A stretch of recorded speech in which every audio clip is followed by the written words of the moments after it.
Assalamualaikum warahmatullahi wabarakatuh. Perkenalkan, nama saya Anissa Nurul Karina, jurusan Administrasi Pembangunan Negara 2018. Hari ini saya akan mempresentasikan reformasi birokrasi di Indonesia. Reformasi birokrasi merupakan upaya untuk melakukan pembaharuan dan perubahan mendasar terhadap sistem penyelenggaraan pemerintah, terutama menyangkut aspek-aspek kelembagaan, ketataalaksanaan, sumber daya manusia, aparatur. Reformasi birokrasi dilaksanakan dalam rangka mewujudkan tata kelola pemerintahan yang baik atau good governance dengan membangun aparatur negara agar lebih berdaya guna dan berhasil dalam mengemban tugas umum pemerintahan dan pembangunan nasional. Latar belakang reformasi birokrasi. Nah, dahulu tuh pernah dilakukan di zaman pemerintahan Bung Karno dengan slogan yang amat terkenal, yaitu disebut dengan retooling aparatur. Terus ada reformasi kedua nih, yaitu pas di zaman kepresidenan Soeharto.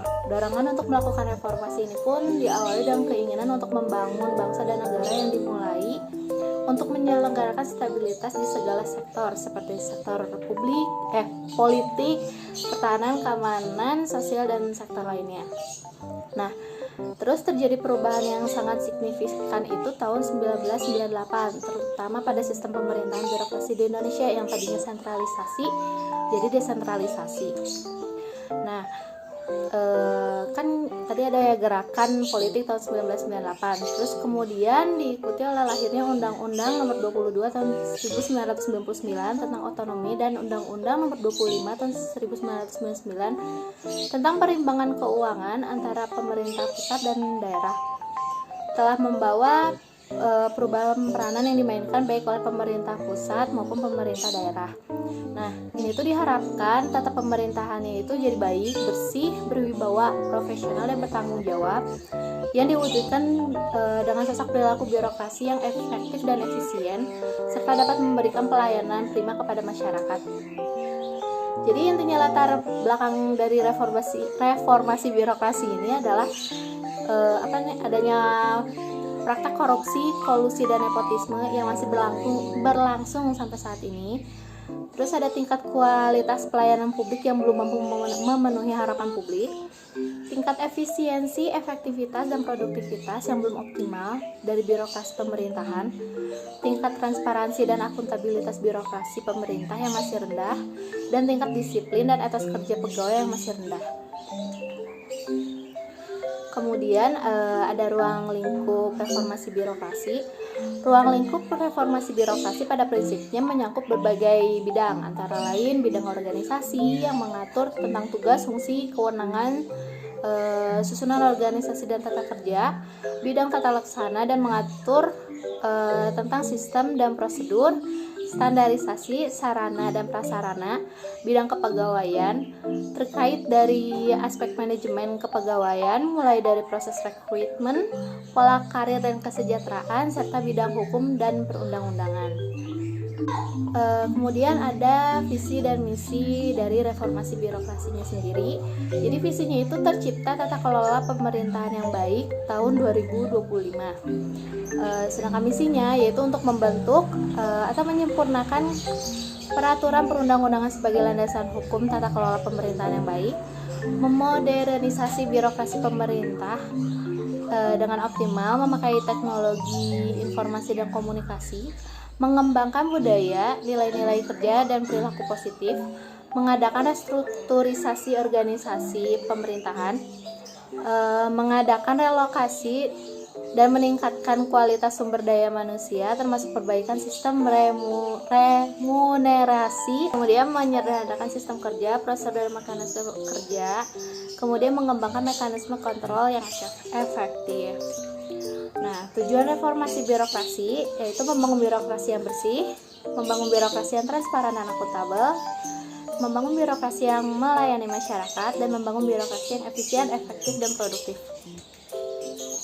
Nah, ada hambatan dan tantangan di reformasi birokrasi ini, yaitu yang pertama, masih rendahnya komitmen dari pimpinan instansi baik di tingkat pemerintah pusat maupun pemerintah daerah dalam upaya untuk melakukan pencegahan dan pemberantasan tindak pidana korupsi.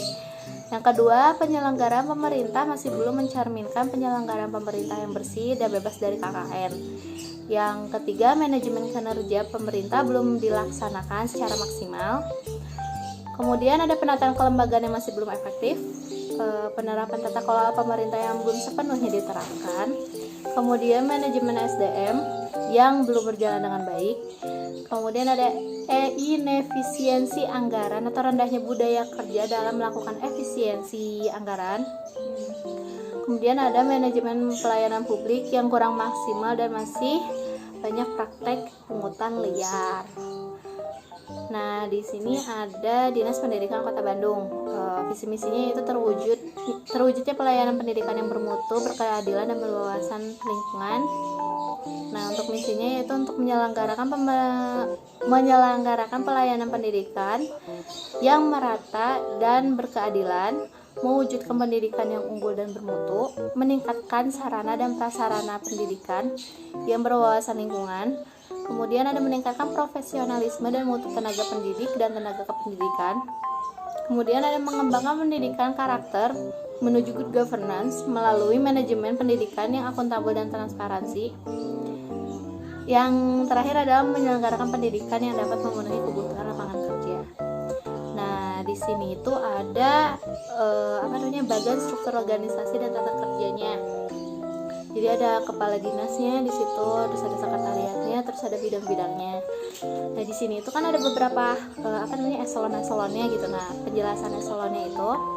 Nah, di situ kan ada eselon pertama, eselon 1. Nah, di dalam eselon 1 itu ada eselon 1A dan 1B. Nah, jenjang pangkat di eselon 1 yang paling rendah itu adalah 4C dan tertinggi adalah 4E. Berpangkat pembina yang makna kepangkatannya adalah memindah dan mengembangkan. Kemudian ada eselon 2. Eselon 2 ini ada dua juga, ada eselon 2A sama eselon 2B. Nah, jenjang pangkat bagi eselon 2 yang terendah itu adalah 4C dan yang tertinggi adalah 4D. Eselon ini berperan sebagai penanggung jawab efektivitas instansi yang dipimpin melalui keahliannya dalam perancangan dan implementasi strategi guna merealisasi implementasi. Kemudian ada eselon 3.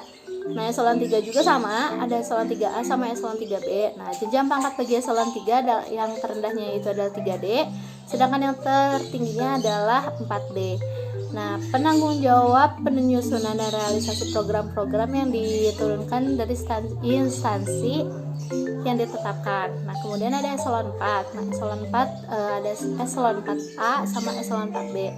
Nah, jenjangnya itu yang terendahnya adalah golongan 3B, sedangkan yang tertinggi adalah 3D. Eselon ini berfungsi sebagai penanggung jawab kegiatan yang dioperasionalisasikan dari program yang disusun.